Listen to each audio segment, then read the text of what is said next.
Good morning everyone, I am BK Singh.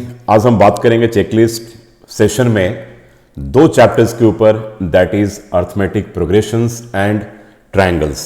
यानी कि algebra का एक पार्ट होगा that is arithmetic progression and second part will be triangles, जो ज्योमेट्री का पार्ट है। दोनों पार्ट बहुत मेजर पार्ट हैं आपके क्लास 10th में। प्रीवियस 4 चैप्टर का मैं ऑलरेडी चेकलिस्ट तैयार करके आपको भेज भी चुका हूं अपने चैनल पे। तो आइए आज बात करेंगे हम लोग इस 2 चैप्टर पे। इसमें एक एपी है और एक ट्रायंगल है। बहुत इंपॉर्टेंट चैप्टर इसलिए भी है क्योंकि अर्थमेटिक प्रोग्रेशन एक ऐसा चैप्टर है जहां से केस स्टडी में यानी कि सेक्शन ई में एक क्वेश्चन आने का चांस बहुत ज्यादा है। तो इस चैप्टर को अच्छे तरीके से तैयार कर लीजिएगा। और इस वीडियो में हम यह भी बात करेंगे कि एनसीईआरटी, एग्जाम्पलर या कोई रेफरेंस बुक, हर बुक का कितना इंपॉर्टेंस है, कहां से कितने कितने क्वेश्चंस आने चाहिए, और सारा टॉपिक वाइज एनालिसिस करेंगे कि किस किस टॉपिक से ओवरऑल कितने मार्क्स के क्वेश्चंस आपके सीबीएसई बोर्ड यानी कि 11th मार्च 2024 के पेपर में आने वाला। चलिए स्टार्ट करते हैं। आ गया this checklist for 2 chapters, that is first chapter is arithmetic progression. This chapter is a very important chapter. Why? Because the weightage of this chapter is more than 5 marks in CBSE board paper. And already I told you that there are total 4 chapters in this segment, I mean algebra mein, and weightage of this unit is 20 marks.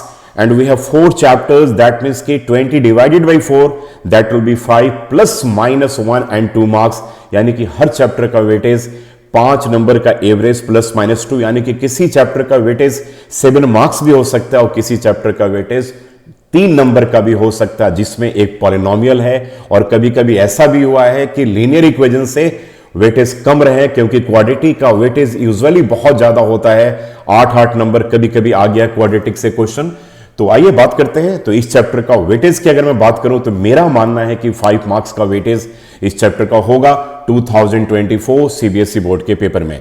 अब बात करते हैं कि इसमें कौन कौन सी books को हम रेफर करें। तो NCERT is very good book as far as arithmetic progression chapter concern, क्योंकि एनसीईआरटी में सारी वेराइटीज ऑफ क्वेश्चंस आपके दे रखे हैं। लेकिन अगर आप चाहते हो कि इस चैप्टर में बहुत अच्छा कमांड हो और सीबीएसई के बोर्ड के पेपर में मेरे एक भी क्वेश्चन नहीं छूटे, तो अदर देन एनसीईआरटी आपको एनसीईआरटी एग्जाम्पलर प्रॉब्लम की अगर आप बुक कर लें तो बहुत हद तक आपका पर्पस सॉल्व हो जाएगा। और अगर टाइम है तो मेरी बुक यानी कि अगर कंप्लीट कोर्स इन मैथमेटिक्स आपके पास है या आरिस अग्रवाल है, आर डी शर्मा है, अगर आप उसके सॉल्व एग्जाम्पल्स को कर लेंगे तो ये पूरा कंप्लीट आपका कवर हो जाएगा। बाकी जो मैं वर्कशीट आपके ग्रुप में भेज रहा हूं उस वर्कशीट से भी अगर आप कर लेते हैं तो कंप्लीट आपका पर्पस सॉल्व हो जाएगा। तो यार वेटेज की बात, कौन से यूनिट का पार्ट है, अब हम बात करते हैं कि इसमें क्या क्या क्वेश्चंस आने के चांसेस आपके पेपर में बनते हैं।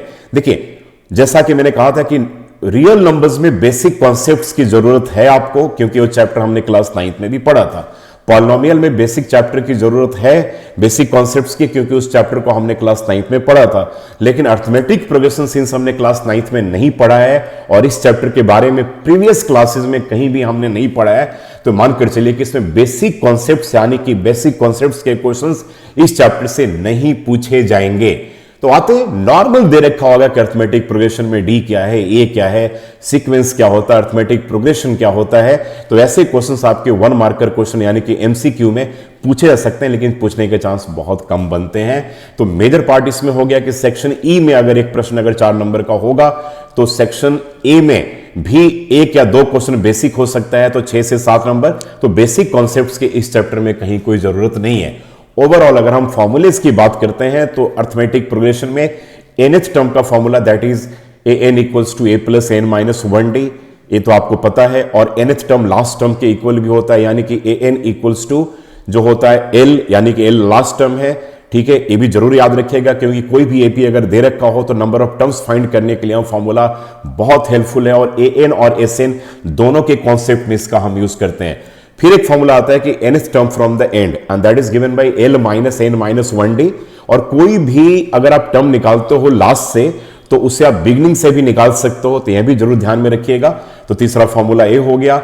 उसके बाद याद रखिएगा 3 basic formula, n equals to a plus n minus 1d, n equals to l and nth term from the end that is given by l minus n minus 1d।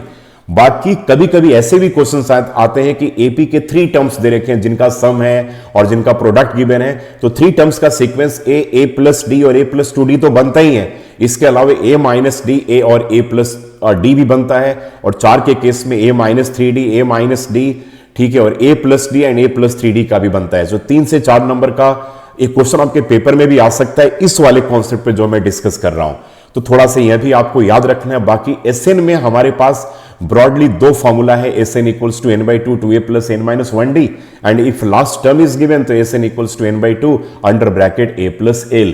एक बहुत इंपॉर्टेंट क्वेश्चन सीबीएसई बोर्ड के paper में पूछा जाता है कि अगर आपके पास एसएन दे रखा हो, बोले तो एसएन का जनरल टर्म दे रखा हो, मान लो कि S N equals to 3n square minus 2n है, एक बात बता रहा हूं, ठीक है, तो पूछा जाएगा कि उस एपी फाइंड करो या 25th टर्म निकालो, यानी कि A25 निकालो। तो याद रखिएगा जब एसएन का जनरल फॉर्म दे रखा है तो एएन निकालने के लिए क्या फॉर्मूला होता है, एसएन माइनस एसएन माइनस 1, ठीक है। इसके अलग अलग मेथड है, लेकिन मैं बताता हूं, मैं जिस मेथड से बच्चों को करवाता हूं कि अगर आपके पास एसएन का जनरल टर्म दे रखा हो तो A N equals to S N minus S N minus 1 निकाल लोगे तो एएन का यानी कि एनएच टर्म का जनरल टर्म निकल जाएगा, और जब एनएच टर्म का जनरल टर्म निकल जाएगा तो याद रखिएगा बड़े आराम से A1 A2 A3 पुट करके आप एपी फाइंड कर सकते हैं, कोई भी टर्म निकालना हो वो निकाल सकते हैं। तो this is very very important question S N के जनरल टर्म से सीबीएसई बोर्ड के पेपर में लास्ट अगर हम 5 to 6 इयर्स के ट्रेंड्स की बात करें तो बहुत सारे क्वेश्चंस हर साल करीब करीब इससे इस कॉन्सेप्ट से पूछा गया है। तो यह भी आपको कॉन्सेप्ट समझ में आ गया, ठीक है। और एएन का यानी हर एपी का अपना एक जनरल टर्म होता है ना, हर एपी का। अगर मैं पूछूं कि 1 3 5 7 9 11 एंड सो ऑन, तो इस एपी का जनरल टर्म क्या होगा, तो यहां पर ए एंड डी की वैल्यू गिवन है, बोले तो first term and common difference given है, तो हम ए एन निकाल सकते हैं जो एन के टर्म में आएगा, that is called the general term of that specific arithmetic progression, ठीक है। तो लेकिन अगर वही एसएन का दे रखा हो तो हमें एएन निकालने के लिए एसएन माइनस एसएन माइनस 1 का फॉर्मूला यूज करना पड़ेगा, लेकिन अगर एएन गिवन है तो A1 A2 A3 पुट करके हम बड़े आराम से एपी निकाल सकते हैं। तो फॉर्मूले का बड़ा इंपॉर्टेंट रोल है इस चैप्टर में। तो फर्स्ट सेगमेंट में मैंने बोला कि ऐसा खास कुछ नहीं आने वाला है। सेकंड सेगमेंट की बात मैं करूं तो this is very important segment. 2 से 3 नंबर का क्वेश्चन इस सेगमेंट से आना है, 2 से 3 नंबर का क्वेश्चन अगले सेगमेंट से आना है, बेसिक कॉन्सेप्ट से कुछ भी नहीं आना है। तो देखिए पहला पार्ट है कि nth term of the AP, problems based on nth term, यानी कि वर्ड प्रॉब्लम्स बेस्ड ऑन, जो आपने इंटरेस्ट वाला क्वेश्चन करा हुआ है तो ऐसे क्वेश्चंस कर लीजिएगा, दैट इज वेरी सिंपल। उसके बाद nth term from the and बता दिया आपको, ठीक है। उसके बाद मिडिल टर्म, आप देखिए किसी भी एपी का मिडिल टर्म निकालने के लिए आ सकता है, सीबीएसई बोर्ड के पेपर में ऐसे क्वेश्चंस पूछे गए हैं, तो जरूर ध्यान रखिएगा मिडिल टर्म। मिडिल टर्म के लिए ध्यान रखना है थोड़ा सा मीडियन का कॉन्सेप्ट आप जरूर याद रखिएगा। अगर एन ऑड है तो उसका क्या होगा, n plus 1 upon 2th term होता है ना मीडियन निकालने का फॉर्मूला, और n अगर इवन है तो n upon 2th plus n upon 2 plus 1th होता है। तो इस फॉर्मूले से फाइंड करके आप किसी भी एपी का मिडिल टर्म को फाइंड कर सकते हैं। सीबीएसई बोर्ड में आया हुआ क्वेश्चन है, मेरी बुक यानी कि कंप्लीट कोर्स इन मैथमेटिक्स में ऐसे क्वेश्चंस दे रखे हैं, तो जो बच्चे मेरी बुक पढ़ रहे होंगे तो जरूर प्रैक्टिस कर लीजिएगा। Finding the desired term of finite AP हो गया, selection of terms in AP up to 4 terms ये भी हो गया, problems proving based all types of question. देखो भाई प्रूविंग बेस्ड क्वेश्चंस बहुत बच्चों का क्वेरी होता है कि सर क्या प्रूविंग बेस्ड क्वेश्चंस एपी में पूछे जाएंगे, तो मेरा मानना है कि यस, बिग यस, यानी कि प्रूविंग बेस्ड क्वेश्चंस आपको तैयार करने की जरूरत पड़ेगी, क्योंकि आप चाहते हो कि एपी में पूरे के पूरे मार्क्स अगर आप इस स्कोर करें। Now coming to sum of n terms की बात करते हैं, तो finding sum of an AP, ठीक है, ये बता चुका हूं कि S n equals to n by 2, उसके बाद 2a plus n minus 1d एक फॉर्मूला होता है, and if last term is given then S n equals to n by 2 under bracket a plus l का फॉर्मूला होता है, ठीक है। उसके बाद finding the number of terms of an AP where the sum is given, बड़े आराम से निकाल सकते हो। अगर एसएन गिवन है, बहुत इंपॉर्टेंट क्वेश्चन है, एनसीईआरटी में एक ऐसा क्वेश्चन आपके पास दे भी रखा है, सॉल्व एग्जांपल का पार्ट है, जरूर अच्छे तरीके से प्रैक्टिस कर लीजिएगा, और 3 मार्कर क्वेश्चन आपके पेपर में पूछा जा सकता है। तो एसएन गिवन है तो ए और डी भी गिवन है, एसएन गिवन है तो एन के टर्म्स में आपका एक क्वाड्रेटिक इक्वेशन निकल जाता है। निकल जाने के बाद वहां पर हम क्या करेंगे, एन की वैल्यू को फाइंड कर लेंगे।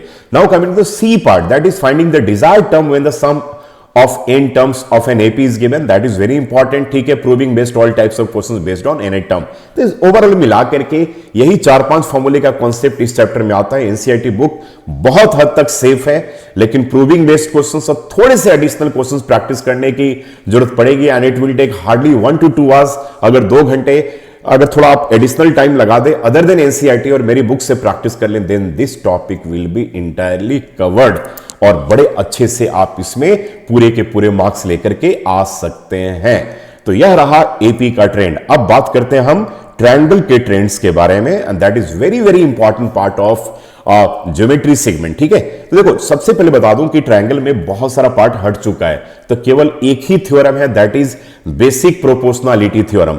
तो बेसिक प्रोपोर्शनलिटी थ्योरम को तो बिल्कुल रट जाइए। अगर आप नहीं कर पाए हैं, नहीं समझ रहे हैं, तो कुछ नहीं, ऐसे मौके पे आपको क्या करेंगे, आप कोई सहारा नहीं है तो आप उस थ्योरम को रट जाओ। ऐसा हो सकता है कि सेक्शन डी में यानी कि 5 मार्कर क्वेश्चन में एक राइडर क्वेश्चन के साथ बेसिक प्रोपोर्शनलिटी थ्योरम आपके पेपर में पूछा जाएगा, तो 3 से 4 नंबर का इसका वेटेज होगा, और राइडर का वेटेज 1 से 2 नंबर का हो सकता है। राइडर बोले तो 5 मार्क के क्वेश्चन में 2 पार्ट होंगे, एक आपका थ्योरम का पार्ट होगा और एक राइडर होगा जिसका 1 से 2 नंबर का वेटेज होगा। तो बेसिक प्रोपोर्शनलिटी थ्योरम बहुत अच्छे से एकदम प्रैक्टिस कर लीजिए, और याद रखिएगा कि बीपीटी के केस में यानी कि बेसिक प्रोपोर्शनलिटी थ्योरम के केस में जरूर ध्यान रखिएगा, स्टेट एंड प्रूफ भी आ सकता है, state and proof basic proportionality theorem. तो इसके कंडीशन को भी अच्छे तरीके से याद कर लीजिए। ठीक है, तो थ्योरम बस एक है, कन्वर्स ऑफ बीपीटी, केवल कंडीशन याद कर, कंडीशन समझने की जरूरत है। थ्योरम पेपर में नहीं पूछा जाएगा, पैथागोरस नहीं है, कन्वर्स ऑफ पैथागोरस नहीं है, एरिया थ्योरम नहीं है, तो बस केवल भले भले वाली बात है, एक ही थ्योरम आपके पास रह गया, and that is basic proportionality theorem. तो आइए बात करते हैं इस चैप्टर के ट्रेंड्स, वेटेज, बुक्स, सारी चीजों के ऊपर डिस्कशन करते हैं। अब हमारे पास आ गया ट्रायंगल का। तो ट्रायंगल के अगर वेटेज की बात करूं तो सीबीएसई बोर्ड के पेपर में 8 नंबर का इसका वेटेज होने वाला है। रफली टोटल ज्योमेट्री का वेटेज 15 मार्क्स है, जिसमें 7 नंबर आपका ट्रायंगल से और 8 नंबर आपका 7 नंबर सर्कल से और 8 नंबर ट्रायंगल से होने वाला। हो सकता है कि इसका वेटेज ज्यादा भी हो, भगवान से दुआ कीजिएगा कि ट्रायंगल्स के क्वेश्चन सीबीएसई बोर्ड के पेपर में कम पूछे जाएं, सर्कल से ज्यादा आए, और अगर एक थ्योरम 5 नंबर का अगर ट्रायंगल से पूछ दिया गया तो एग्जामिनेशन हॉल में क्वेश्चन पेपर को देख करके खुश हो जाइएगा कि अरे यार अब तो बड़ा रिलैक्स फील कर रहा हूं, क्योंकि ट्रायंगल में ट्रिकी क्वेश्चंस पूछे जाने के चांसेस हैं, और अगर वो आ गए तो थोड़े से आप ट्रबल में आ सकते हैं, क्योंकि उसके लिए बहुत क्वेश्चंस प्रैक्टिस करने की जरूरत है। तो याद रखिएगा इस चैप्टर को लेकर के मैं NCERT selected problem, selected questions of NCERT exemplar problem, और कोई भी एक अच्छे reference book like a complete course in mathematics पढ़ रहे हैं, आर.एस. अग्रवाल पढ़ रहे हैं, आर.डी. शर्मा पढ़ रहे हैं, आर.डी. में थोड़े से ज्यादा क्वेश्चंस हैं, आर.एस. इज सेफ, तो उसके सॉल्व्ड एग्जांपल्स के क्वेश्चंस को प्रैक्टिस जरूर कर लीजिएगा। पिछली बार सीबीएसई बोर्ड के पेपर में एरिया थ्योरम वाले एक्सरसाइज से एक क्वेश्चन था, लेकिन वह क्वेश्चन आपके पेपर में पूछ दिया गया, जबकि वो थ्योरम डिलीटेड था, लेकिन ऐसे क्वेश्चन पूछे जाने के चांसेस हैं, क्योंकि उस क्वेश्चन में एरिया से कोई भी लेना देना नहीं, एरिया से लेना देना था तो half into base into height से लेना देना था। ठीक है, तो आराम से ऐसे क्वेश्चन पेपर में आ सकते हैं, तो रेडी फॉर द वर्स्ट, यानी कि उसके लिए भी तैयार कीजिएगा। डिमोटिवेट आपको मैं नहीं कर रहा हूं, आपको वेल प्रिपेयर्ड कर रहा हूं कि अभी भी टाइम है, एक बार अच्छे तरीके से प्लान करके इस चैप्टर की तैयारी आप कर लें। तो 8 से 9 नंबर का इस चैप्टर का वेटेज होना है। अब हम बात करते हैं अगले पार्ट पे। देखिए नेक्स्ट पार्ट क्या करें कि अब इस चैप्टर में बेसिक कॉन्सेप्ट्स के ऊपर क्वेश्चन आ सकते हैं। हो सकता है कि एमसीक्यू में ऐसे कोई क्वेश्चंस आपको मिल जाए जो कन्ग्रुएंसी से हैं, क्योंकि कन्ग्रुएंसी और सिमिलरिटी में बहुत कुछ समानता है, बहुत कुछ सिमिलर कॉन्सेप्ट हम यूज करते हैं। तो कन्ग्रुएंसी से भी क्वेश्चन हो सकता है कि थोड़े से 1-2 नंबर का क्वेश्चन आपके एमसीक्यू में पूछा जाए, लेकिन पूछे जाने का चांसेस कम है। तो एक बार कन्ग्रुएंसी वाले कंडीशन जो है triple A, side angle side, angle angle side, angle side angle, RHS जरूर एक बार देख लीजिएगा, थोड़ा आइडिया हो जाएगा। और कन्ग्रुएंसी में और सिमिलरिटी में क्या फर्क है वह भी जरूर एक बार देख लीजिएगा। थ्योरम बड़ा क्लियर है कि that is basic proportionality theorem, paper में यही आना है, यही आना आपके पास, और स्टेट एंड प्रूफ इसका जरूर देख लीजिएगा, तो आपका 4 से 5 नंबर सेफ हो सकता है। और दूसरे वाले के केवल कंडीशन को आपको याद करना है, ठीक है, और समझना है, याद भी नहीं करना है, लेकिन बीपीटी वाले थ्योरम के को आपको याद भी करना है। अब आते हैं सिमिलरिटी वाला। तो एनसीईआरटी में एक एक्सरसाइज है और उसके सॉल्व्ड एग्जांपल्स भी हैं। तो मेरे प्यारे दुलारे बच्चों, सॉल्व्ड एग्जांपल करना बिल्कुल मत भूलना। एक एक सॉल्व्ड एग्जांपल आपको पूरे एनसीईआरटी के करने हैं तो करने हैं, सर्कल्स के करने हैं तो करने हैं, वहां से क्वेश्चंस आपके पेपर में बार बार पूछे जाते रहे। तो solved example is usually very very important. तो ये रहा आपके बाद ट्रायंगल्स की सिमिलरिटी कंडीशन के ऊपर। ट्रायंगल में सिमिलरिटी कंडीशन तो ट्रिपल एस भी होता है, उस साइड एंगल साइड भी होता है, लेकिन एंगल एंगल एंगल भी होता है, लेकिन 95% केस में हम एंगल एंगल का ही यूज करते हैं। तो अब आते हैं कि एनसीईआरटी बुक क्या सेफ है? यस सेफ है, बहुत हद तक सेफ है। अगर एनसीईआरटी के एक ही क्वेश्चंस को कमांड आप कर लेते हैं तो ट्रायंगल में आप बहुत हद तक आप सेफ हो जाते हैं। लेकिन आप पूरे के पूरे मार्क्स लाने के लिए थोड़े से आपको एडिशनल क्वेश्चंस करने की जरूरत पड़ेगी।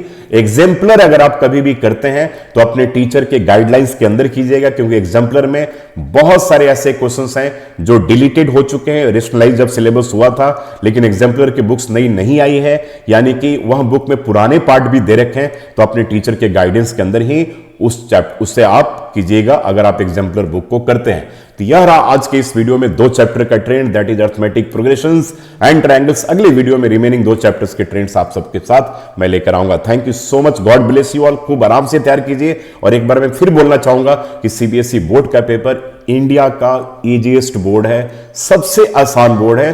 केवल प्लान कीजिए, एनसीईआरटी के ऊपर स्टिक करके सॉल्व एग्जाम्पल अनसॉल्व सारे क्वेश्चन कीजिए। और मेरी अगर आप बुक है तो उसके सॉल्व एग्जाम्पल को कर लेंगे तो बड़े आराम से आप 95% मार्क्स लेकर के अपने सीबीएसई बोर्ड के पेपर में आ सकते हैं। Thank you so much, God bless you all. आराम से तैयार कीजिए, टेंशन मत कीजिए, मम्मी पापा को परेशान मत कीजिए, ठीक है। पेपर सीबीएसई बोर्ड का ऐसा कोई नहीं है, अरे 90 मार्क्स भी आ जाएगा यार तो चलेगा, ऐसी क्या दिक्कत है। सब्जेक्ट ही तो लेना आपका, और एक मोटिवेशन आपके पास होना चाहिए कि 11th क्लास में बहुत पढ़ाई करना है, जो कमियां रही फिर आगे उसको दूर करेंगे। Thank you so much and God bless you all. Bye, take care.